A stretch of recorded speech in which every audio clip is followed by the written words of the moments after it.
in a context that one has to remember, Bret Baier was already getting a hard time, and Fox was, for even entertaining Kamala Harris in a sit-down. They were getting, how can you give her a platform? And so there was already that sort of incoming fire. And Bret Baier, was getting plaudits afterwards for, being all over her. I mean, talking about within the building, within the Fox building. In other words, the more you pound on Kamala Harris, the more high fives you'll get from the community that is anti-Kamala Harris and is pro-GOP, in this case, raising up Donald Trump. So he got plenty of high fives for mauling Kamala Harris, or trying to, the way he did. But I think in a broader community looking in, I don't know that stuff plays so well, that when you cut her off, you don't let her answer a question. I mean, there was you can say with respect all you want, but the reality is you're not showing any respect to a sitting vice president who I'd say deserves maybe a modicum of respect beyond what the average sit-down interviewee might get. You're not even giving that sitting vice president that modicum of respect and asking the tough questions. You're all over her, cutting her off. It was a hit job. And I thought under those circumstances, Harris did well. Harris, and I will say this also, she does her own bit of killing the clock and of filibustering. And that's what politicians do. So before you get too tough on her, remember, that's kind of the dance. It's what J.D. Vance does. It's what Trump does. It's what Harris does. They speak, they don't really answer the question, they pivot to something that they want to talk about, and then they filibuster. And you saw a lot of that with Kamala Harris. But I thought she beat back that onslaught that was associated with Bret Baier pretty well. Quickly, a little clip. I believe this is this contrasts this question about the border as it was asked on Fox with the way it really played and with what Trump really said. So go ahead. I think this is all included in this clip. And then I'll get to Bob, who's waiting patiently in Georgia. Go ahead, Tony, please.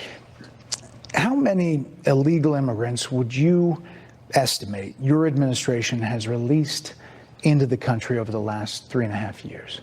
Well, I'm glad you raised the issue of immigration, because I agree with you. It is a topic of discussion that people want to rightly have. And you know what I'm going to talk about. Yeah, but just a number. Do you think it's 1 million, 3 million? Brett, let's just get to the point. Okay, the point is that we have a broken immigration system that needs to be repaired. So your Homeland Security Secretary said that 85% of apprehensions. I'm not finished. We have an it's a rough estimate of 6 million people have been released into the country. And let me just finish. I'll get to the question, I promise. She got one sentence out and it was over. And when you came into office, your administration immediately reversed a number of Trump border policies. Most significantly, the policy that required illegal immigrants to be detained through deportation, either in the U.S. or in Mexico. And you switched that policy. They were released from custody awaiting trial. So instead, included in those were a large number of single men, adult men, who went on to commit heinous crimes. So looking back, do you regret the decision to terminate Remain in Mexico at the beginning of your administration? At the beginning of our administration, within practically hours of taking the oath, the first bill that we offered Congress, before we worked on infrastructure, before the Inflation Reduction Act, before the Chips and Science Act, before the bipartisan Safer Communities Act, the first bill, practically within hours of taking the oath, was a bill to fix our immigration system. Yes, ma'am. It was called the U.S. Citizenship Act of 2021. Exactly. It was essentially a pathway to citizenship for the... Yes, ma'am. May I finish responding, please? But you have to let me finish, You please. had the White House and the House and the Senate, and they didn't bring up that bill. I'm in the middle of responding to the point you're raising, and I'd like to finish. Yes, ma'am. We recognized from day one that, to the point of this being your first question, it is a priority for us as a nation and for the American people. And our focus has been on fixing a problem. And from day one, then, we have done a number of things, including to address our asylum system and put more resources, getting more judges, what we needed to do to tighten up penalties and increase penalties for illegal crossings, what we needed to do to deal with points of entry between border entry points. That's the work we did, and we worked on supporting what was a bipartisan effort, including some of the most conservative members of the United States Congress, to actually strengthen the border.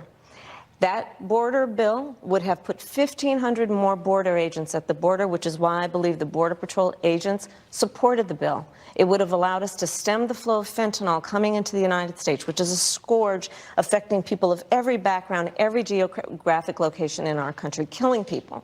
It would have allowed us to put more resources into prosecuting transnational criminal organizations, which I have done as the Attorney General, former Attorney General of a border state. Madam Vice President, a couple of things. Prosecuted trafficking of drugs, guns, and human beings. And Donald Trump, but let me just finish. Six Democrats voted against that bill. Learned about that bill and told them to kill it because he preferred to run on a problem instead of fixing a problem. And in this election, this is rightly a discussion that the American people want to have. And what they want are solutions, and they want a president of the United States who's not playing political games with the issue, I hear you, but actually is focused on fixing it. Six Democrats voted against that bill. It would have allowed 1.8 million illegal immigrants into the country a year. A lot of conservatives had a problem with it.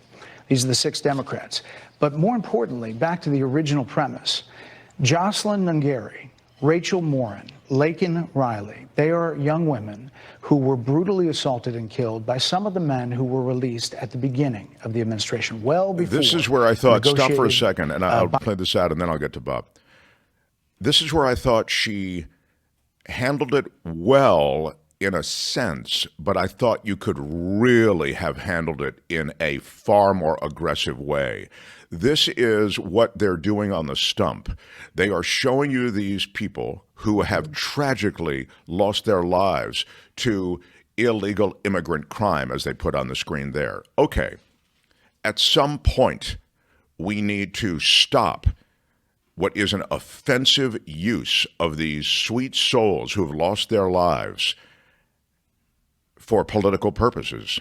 Yeah. We have to stop the use of their loss of life for pure political purposes. And it's a naked political play that these sweet souls are used by the Trump campaign and by you here at Fox to dramatize some point that you're making. You've made it over and over and over again, but to have their faces flashed on screens, to have them constantly mentioned, is offensive and grotesque and wrong. And even as we mourn their loss, that use of them that way is a political football kind of approach to politics that is unacceptable. She could have said some version of that. Maybe that would have been too heavy, but here's what she said. Go ahead. Bipartisan bill. Former President Clinton actually referred to Laken Riley Sunday campaigning for you in Georgia, saying if those men had been properly vetted, Laken Riley probably would not have been killed. So if it wouldn't have happened, this is well before any negotiation. This is well before Donald Trump got involved in the politics. This is a specific policy decision by your administration to release these men into the country. So what I'm saying to you, do you owe those families an apology? Let me just say, first of all, those are tragic cases. There's no question about that. There's no question about that. And I can't imagine the pain that the families of those victims have experienced for a loss that should not have occurred. So that is true. It is also true that if a border security had actually been passed 9 months ago, it would be 9 months that we would have had more border agents at the border, more support for the folks who are working around the clock trying to hold it all together. Madam Vice President. To ensure that no future harm would occur. And this election in 20 days will determine whether we have a president of the United States who actually cares more about fixing a problem, even if it is not to their political advantage in an election, because there was a solution, Brett. Madam Vice President, it was a policy decision in the early part of your administration. I will let Okay, one of the stop it. mothers- I've heard enough. But she made the key point there was, hey, Brett, here's the deal. If your guy really cared about these lives, if you really cared about the border, he would not have KO'd this border bipartisan. Essentially, it was a GOP crafted immigration bill. He KO'd it because it was not to his political advantage to have any kind of solution to address this problem. So you can pretend that you guys care about it, and Trump can pretend, and you can put these sweet souls' faces on screen again. But the reality is you don't really care about it. That's the fraud of this. If you cared about it, you would have passed that immigration bill, which was going to pass until Trump interceded. So you don't really care. And you know who should apologize? You. Fox News Channel and Donald Trump should apologize for not stemming the tide at the border when they had the chance with the bipartisan immigration bill, not having all those additional immigration judges, not addressing with so many policies that would address and speak to the flow of immigrants across the border, specifically, for example, buffing up the number of Border Patrol down there. So I think something along those lines, you could have turned that. You could have, again, mourn the loss, but then turn and say, using those people as propaganda politically is offensive. And it also is a fraud because Donald Trump and you at Fox News don't really care about immigration. Because if you did, you wouldn't have been part of supporting Trump in KOing that immigration bill. Hi, it's Mark, and I thought that was great. Hit the notification bell. You'll know whenever there's a new video being dropped, and please subscribe to our channel to help us save the universe.